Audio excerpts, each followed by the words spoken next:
Welcome to the Global Financial Compliance CME 2A video. This is the main dashboard showing your overall progress, chapters read, and mock exams completed.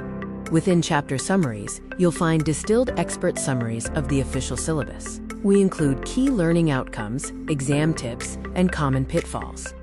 Each chapter summary is further broken down into examinable areas, common pitfalls, and specific exam tricks to help you focus on high-yield content.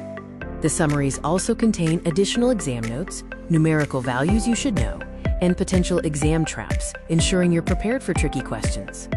The quick cheat sheet provides a searchable reference for key definitions, thresholds, and timelines needed for exam day, organized by topic.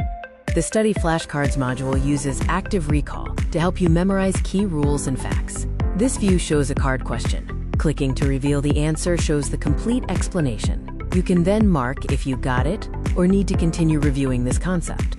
The Mock Exam Hub features 4 unique, full-length practice exams with 75 questions each, designed to replicate the actual exam conditions. Before starting a mock exam, review the details, including the time limit and passing score. Once submitted, you receive detailed explanations for all questions. During the exam, you'll track your question progress and time remaining. The questions are formatted in the style of the official exam. After completing an exam, the detailed correction review provides comprehensive feedback, including explanations for both correct and incorrect answers. Finally, the AI Study Tutor is available to answer any questions you have about the course material, exam tips, or specific topics, providing on-demand support.